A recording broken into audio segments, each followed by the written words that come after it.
Good morning, everybody, and welcome. This is Lizzie and Justin, and we are here for Turning Towards Life.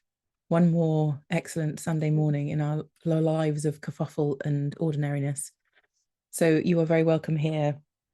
Justin, I want to say welcome to you, welcome to me, and to say how excellent it is that our lives are punctuated by this wonderful conversation that we have every Sunday.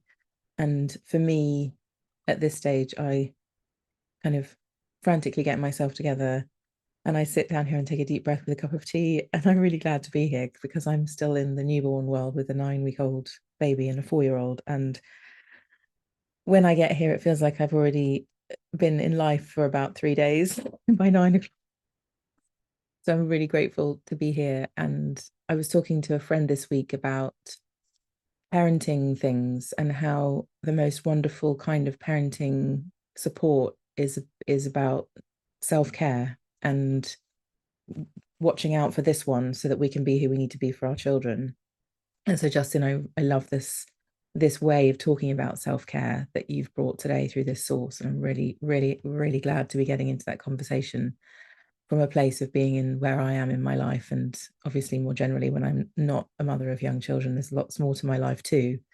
And I feel like it's such a great conversation to be in because there's so many misconceptions about what self-care can be, and I think it includes a hell of a lot. And I'm really glad to be stepping in with you in this way. Thanks, Lizzie. Hello, well, it's very good for me to be here too.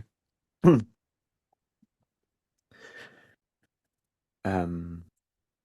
was just thinking as you were saying hello that this week I was, as you all know, Lizzie, I was running for Thirdspace. We did a day on this field of practice called constellations. We did a day on systemic organization constellations, and some language came to me this week that I hadn't thought of before, because a lot of that field of practice involves thinking about how we get resourced. And I got talking to someone actually about the language of self-care after the day, and one of the things that we started to realize is that one of the troubles that many of us have with the language of self-care is it throws us quite quickly into the language of selfishness and or not. And so I really appreciated the language of resourcing, that actually how do we get resourced for all the things that we're up to in our lives, for ourselves and for everyone else that we care for.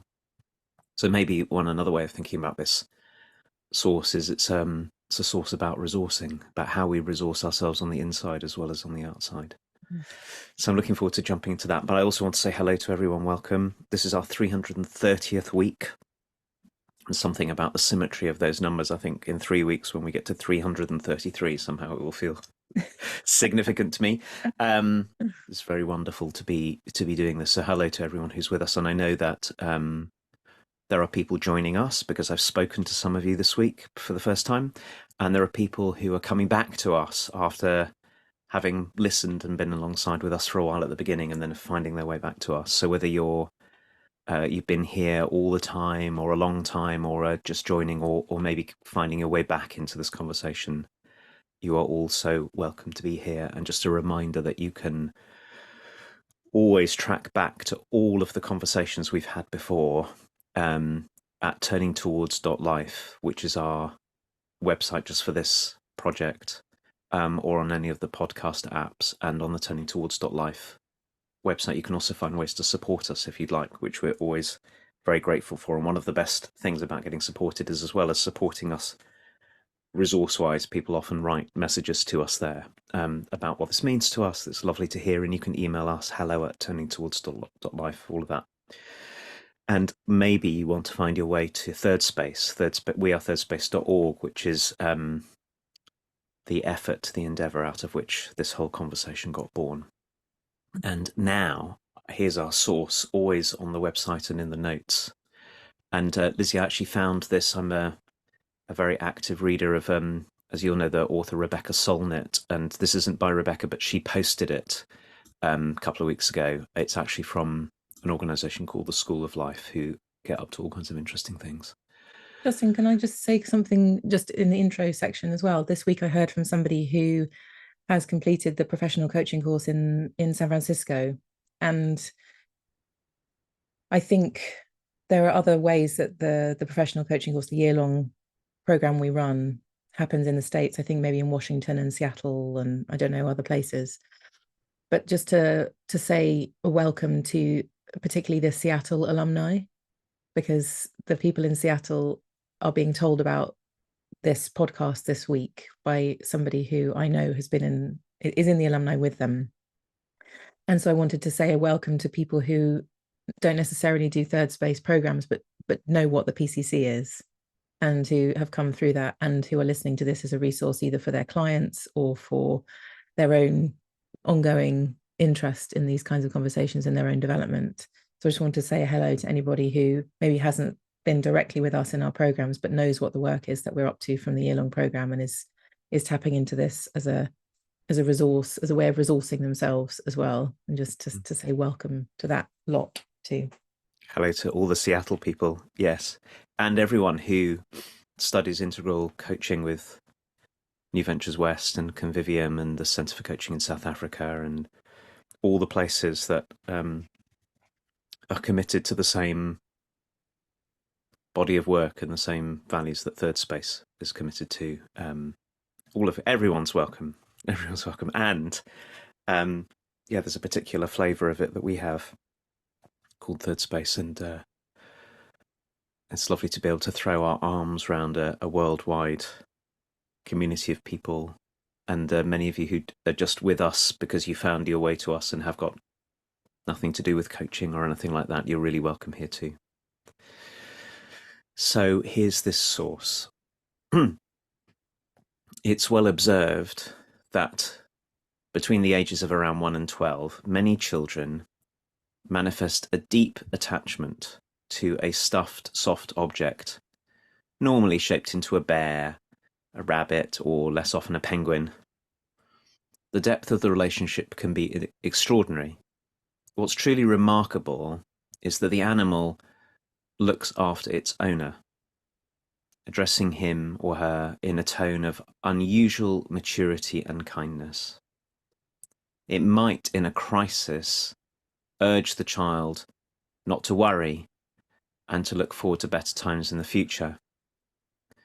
But naturally, the animal's character is entirely made up. The animal is simply something invented or brought to life by one part of the child in order to look after the other. Though it sounds a little odd, speaking to ourselves is common practice throughout our lives, and often when we do so, the tone is harsh and punitive. But mental well-being depends upon having to hand a repertoire of more gentle, forgiving, and hopeful inner voices.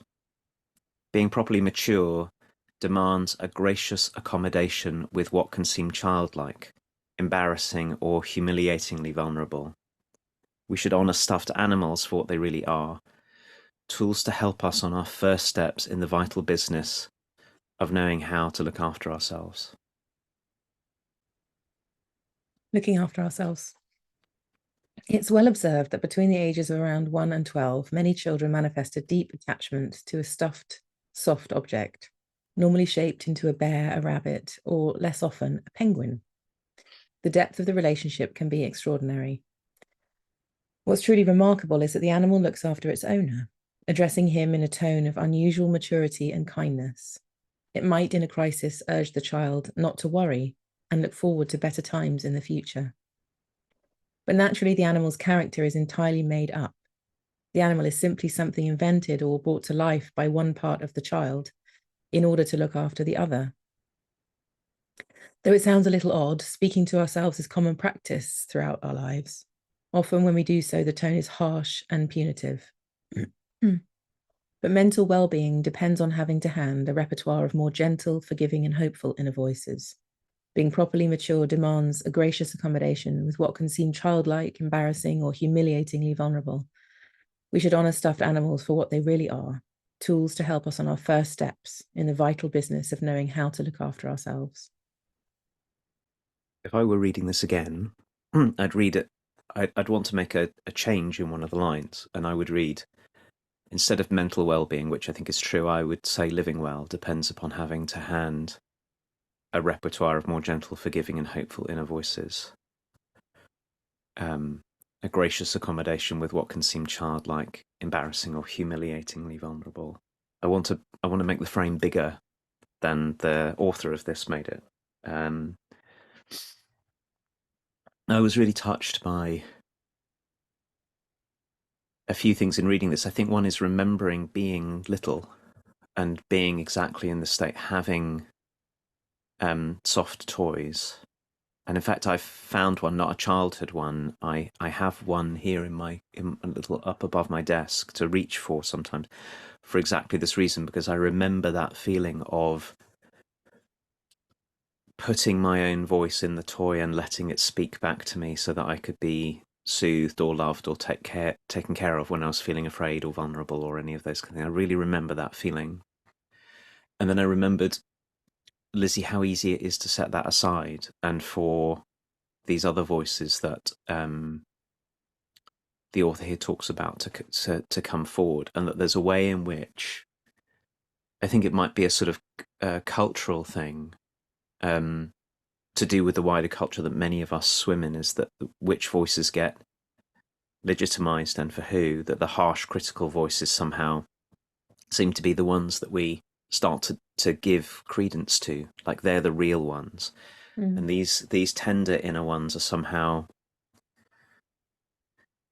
not important, or to be marginalized, or to be discredited, or somehow it's childish, sort of somehow each of us ought to toughen up in a way and only listen to those harsh voices that are going to push us on. So I remember that feeling.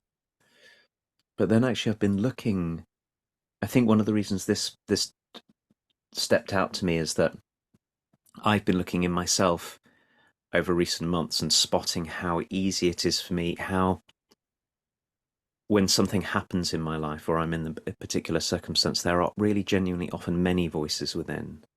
There are so many parts of me that have so many different takes on what's happening. And I've started to notice that I really do have habits about which voices I'll prioritize and give the center to, and which ones get marginalized.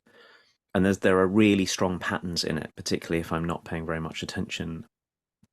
And very often, the ones that get given a voice in me often are the critical ones, or they're the sad ones, or they're the ones that will treat something that I had longed for as something that I'm not welcome to. It doesn't matter what the pattern is. The point is, there are so many inside me, and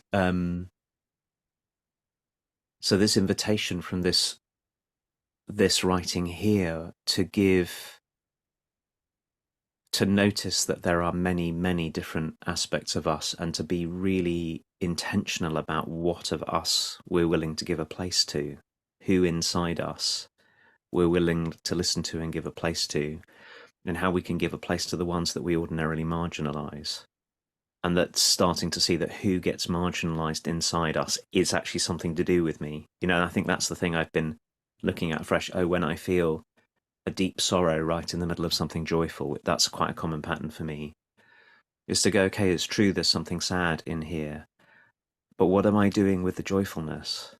Where am I, what credence am I given to that in me which is just delighting? So that's my pattern, by the way, is to not so much give a place to the ones who are delighted inside me, but to give quite a lot of place to the ones who are sorrowful inside me.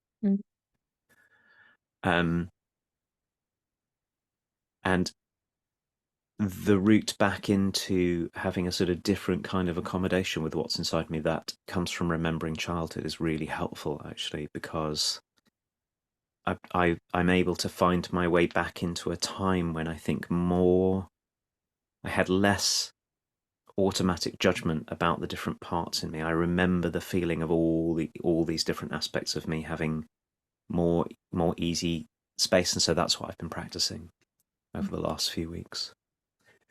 And it turns out it makes an enormous difference. I actually can, the self that I am, the something that I am that isn't really any of the parts themselves, can actually play an enormous role in welcoming a different kind of pattern of community inside me. And then it ripples out everywhere. what I can say, who I can speak to, what I can get up to, how I experience it, what seems possible. So it feels like a really important conversation to me. So moved, Justin, by lots of different things at once. I feel like in the moments when you're speaking here, I'm no different to Andy walking in the field with his dog in receipt of Justin's words and heart and perception of life and depth and all the things. And then I get to be in the luxurious position of having my response, partly anyway, verbalized back to you. And I'm just honoring what this is in the world, which is a kind of when we say things, it brings alive things in each of our bodies and imaginations and lives in different ways. And it's really powerful. So I'm just in receipt of receiving, in receiving that from you now, I can feel all these pieces of me waking up to say things and to tell you what my experience is and all of that. And I want to honor that that's happening to everyone who's listening too. And I'm feeling very grateful to be sitting here and have a chance to respond and tell you very probably a small part of what I'm experiencing and listening to you. And so one of the things to say is, as you talk, pieces of me awaken, awareness in my system awakens to things that I haven't been thinking about and I haven't been considering until the moment you say them. So I want to say thank you for saying the things that you say so that I can be awakened. That's how I'm feeling in this moment. And the awakening that's happening in me, first of all, is an amazement that as little children, we know that we need something which is a softer, gentler, more forgiving voice. And so we make something that is that. And how incredible that as beings, we have a sense of what we need and then we make it, even when we don't really know what we're doing. It's just innate in us. And I am one of these children who had I didn't have a soft toy. I had some flannels. They weren't even a toy. They didn't even have a face. My flannels. And they were my deep, deep comfort in the world. And so my parents, like any parents who have a child who has a soft toy or a thing, were constantly asked, where are my flannels? Where are my flannels? Or if we left my flannels anywhere, we would be in this situation. They were so precious to me. And I get curious about how come I needed to create that too in my childhood. There are children who didn't have that like I had it. And I'm very curious as to what had me really need that and feel so attached to them for many years until they were so ragged and so soft that they were threadbare. And I think some of them disintegrated even. So I really needed them. They were a big part of my life. So reading this is also really moving, and hearing this interpretation of that and your understanding and your reflection on it is really bringing up a lot for me. And I'm really appreciating that. I'm also really moved by this line. It's simply something invented or brought to life by one part of the child in order to look after the other part of the child. And what a wise part that creates this. What a wise part that was always there, that made this up in order to serve the other parts that needed reassurance and comfort. And for me, it was a physical thing too. So to have my flannels like on my face, on my neck, on my skin, gave me some physical comfort that I really, really needed. So for me, it wasn't so much that I can remember now anyway, like voices or being talked to. It was more being comforted and physically soothed. And I'm really feeling grateful that those flannels were there. They were from Mothercare, I remember. A little label, a little soft label on them, and they had a beach ball and a bear and a pram of some kind, I think, on it. I'm also really, really moved, Justin, by our relationship to what we might call like our essential self, and how that comes forth through these. It's us, it's not something else. We're making it something else by having an object that we can employ to do that job, but it's not us. It is us. So I'm feeling really how am I feeling? Really held by the always there-ness of essential self for all of us. That whatever state we get ourselves into and however difficult things are, it really matters that that kind and forgiving and gentle voice is present in our lives. And when you were talking about the preferences that you have in your system for giving more space to sorrow than joy, for example, I also got something in me really moved when you said that, because I think I'm the opposite. And I think that's where partly the beauty of this conversation comes from, which is I know my developmental journey is one where there has been historically so much positivity and joy and like socially acceptable exuberance that is a gift I have. I know that, but it's also, if that comes at a cost to all the other parts of me, I know that there needs to be some building of my awareness as to what's stopping me from allowing the parts of me to come forth that are sorrow filled or grief filled or traumatized or whatever, and that I can use I guess you can say positive parts, my upbeat, capable, straightforward parts, to kind of smother those so that I don't have to endure the pain that they would bring if I allowed them forth. So for some of us, pain is like a comfortable place to be, a familiar place to be. But for me, it's like I'll do anything to avoid it, kind of thing.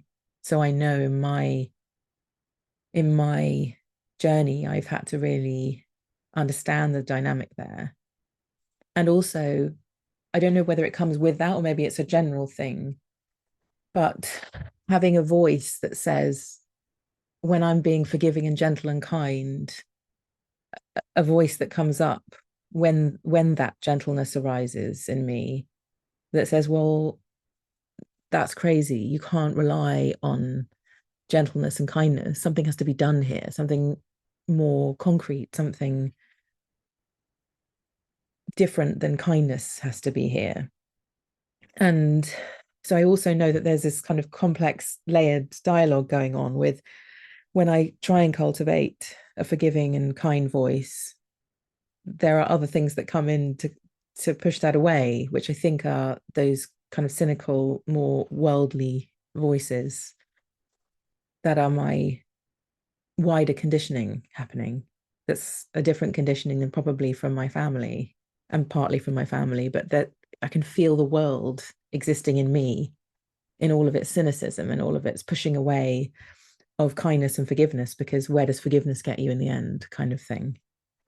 So I feel like when you were speaking, it arose to me that it's quite a complex thing happening of, oh, okay, well, I could cultivate a more kind voice in relationship to my financial worries or my relationship issues or my inner self flagellation or something. And then another set of voices comes in that says, well, that's not going to get you anywhere. And so it's quite a kind of complex little cauldron of mess. And so this work, Justin, of distinguishing out the different parts and taking it really slowly to identify them and give each of them time, rather than it feeling like this big, oh gosh, this is really complicated. And I think that's when my positive parts might come online, just go, oh god, that's all too much, I'm just going to have a party, kind of thing. Mm-hmm. So I feel really glad that we can do that, and we do that together, and that we can let one another and encourage one another and facilitate one another in finding these distinct parts that need space and time, because they are all jumbled up inside this one, and this one isn't particularly organized inside, I can tell you. It's pretty disorganized. So to find time and space and spaciousness and relationship where we get to lay it out on the table and be helped to give each one space and time feels really sacred in this moment to me. Mm.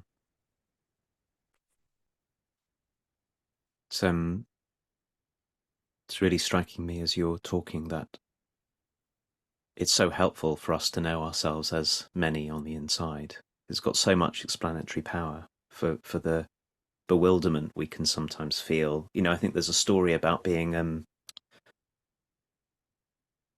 I've just been really reading a really excellent, interesting book, which I'm trying to find a source to bring to Turning Towards Life at some point, called The Courage to Be Happy. Mm. What's interesting about the book is excellent as it is and really thought-provoking as it is, it never allows for the possibility that there's more than one of us inside here. So it talks in Mm. language about, if you're an adult, you'll be able to be mature is to be able to choose X, Y, or Z instead of A, B, and C. That's that kind of language. And it's very helpful. I've been reading it and going, yeah, I can see all the ways in which I could do with actually actively choosing A, B, and C and not X, Y, and Mm. Z. And I think what language that doesn't address this complexity we have inside fails to do is to help us to really see the source of how confounding we can be to ourselves. Mm. How is it that even though I wish for this, this happens inside me? And when we've got language for this complexity on the inside, instead of disempowering us to go, well, I'm just a mess on the inside, like we all are in so many ways, so complex. I actually think it gives us a new kind of possibility, which is exactly the one that we're talking about, which is okay. So there's this enormous messy complexity inside me. I often don't know what's going to arise. I'm not in charge of what arises inside me, and there is something inside me that we've been calling in this conversation or something more essential about us, something more quieter and more spacious and more timeless in us that's not any of these parts that we can draw on, that can help us, that of us can discern between this and can attend to this or that, can be in relationship with this complexity inside us in a way that can help to steer us through or guide us through. And then we really do have choices about what we attend to and what we don't, what we love and what we listen to, which voices will take us the straightforward truth and which voices we can ask a question about. But also we can start to watch inside us that there are some parts of us that try to dominate other parts. So I Mm. think that the dynamic in us, for some of us, that, like for me, the ones in me that would go towards joy often get quite dominated by the other parts that go, joy is dangerous, joy is not work, joy will lead to trouble. Bring on the sad parts. That's the sort of the dance inside me. It turns out that once I know that, just like when we're little and we give a voice to a soft toy and it can say back to us the thing that we need to hear, there is something really important in me that can play a role with all of these parts and sort of go, hello, everybody, let's try a different way with this. Mm. You over here, let's give you a bit more space. And you, these ones who are frightened of joy, I can take care of you. I understand your fear. I really get why you're frightened, or even just that you're frightened. But let's see if we can make it possible for you to feel a little bit safer and to relax a little bit so that these ones have a chance. That we can start to play that role inside our own systems. And for me, it's only been a few weeks that I've been really seeing this in a new way. It's like being the image that I'm thinking about is being the conductor of an orchestra. The job of the conductor is to make sure that something doesn't dominate a set of instruments, occupies its rightful place in the midst and brings on these ones and quietens down these ones. And that's what I've been doing inside, and it's opening up an enormous more space for joyfulness. And the sorrow that's so familiar to me isn't getting squished or trampled on or something. It's just being honored and staying at while something else is being given its place that is very, very nourishing and resourcing inside my system. And it's I think it's such a hopeful stance to see that we can do that. The diminishing stance would be to say, well, we're just complex and we just have to live with, yeah and no. Like, actually, there's really, really a lot that we can do, and it's a proper kind of maturity. I'm just going back to this source. It's a proper kind of maturity for us to not to treat everything inside us with cynicism, but to meet it and welcome it and learn how to welcome and support each of these different parts of us in themselves being nourished, so that they can bring their goodness forward and not be caught in interminable wrangles. Maybe it would be very good for us to watch small children play with their flannels or their soft toys and see how that happens, because maybe we've just forgotten.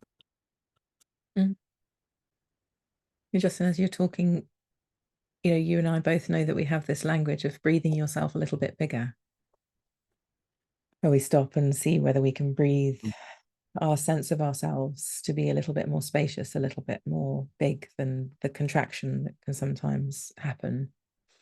And I've been doing that ever since this little baby in our family has been born, because of course there's two beings now competing for my attention. And I'm realizing that my normal technique of honing in on one thing and doing it well doesn't really work anymore in those moments, because there's too many things going on for my system to handle them. So to your point of, yes, there's things that we can do, I'm certainly practicing like mad, trying to, in the moments when I'm drawn on in too many directions for my nervous system to tolerate, I'm really saying to myself, can I breathe myself a little bit bigger so that I can be spacious enough for these two very big competing commitments that I have to be wrangling with me and each other, in order that I'm not completely frazzled and not a person that I want to be. And of course, there's lots of moments where I'm a person I don't want to be, like spun out and worried and panicky and not able to handle what's going on. But in those moments, I know I've got something that I can do that's a more mature response than just freaking out, basically. And so I'm really grateful for you saying one way of talking is, oh, well, we just have to live with it. But another way is, no, I have the capacity to breathe myself a little bit bigger so that what's happening has a place here. And I'm not completely sucked in, but I'm a big enough space to hold what's arising and to see new things and to be in it in just as an intimate, messy kind of way, but with a presence and an awareness that's much bigger than what the circumstance is habitually calling me to become, which is narrow and contracted and freaking out in some way. So I'm practicing that a lot, especially in the middle of the night when both children wake up at the same time and are unwell or whatever's happening. I feel like, can I breathe myself a bit bigger in order to be able to hold what's happening with some presence and spaciousness? And the answer so far has been, even if it's a tiny bit, yes. And that's really all I need, is a tiny bit. It's not that big a leap. It's just a thought and an idea that can come in that then translates into my breath and my body. And then it's not so ravaging to be in the moment of difficulty anymore. There's fantastic place for us to end for today, Lizzie, with a reminder, this reminder from you that in many, many, many situations, we may be able to only breathe ourselves a little bit bigger, but we can very often breathe ourselves a bit bigger, and that breath, that expansion in our capacity to hold all of the complexity and respond to it, is needed not just when you're a mother of two little ones up in the middle of the night, but it's needed with our adult families and our communities and our workplaces and our politics and our being in the shops with other people and when we're traveling on the bus, and everything that we're up to can really be infused with the capacity that we have for attending to and bringing out in ourselves and other people that which is properly life-giving and wise and responsive and all of that. That's a great reminder. Thank you as always for being in this conversation. It's a great honor to keep on discovering and learning with you. One of the wonderful things about this whole project is how little we know before we open our mouths what it is that we're going to discover in ourselves and from one another as we go. So thank you, Lizzie, to you for participating in the way that you do. It's a great joy. And thank you, everyone, for being with us. We would love to hear from you, and we'd love to read what you have to say if you decide to support us, or maybe even just leave a review if you're a podcast listener on Apple Podcasts or something. That's always a wonderful way. Also, that our work finds its way into the hands of others, and we, all being well, will be back same time, same place next week. Thank you, everybody. Thank you, Justin. Bye, everyone.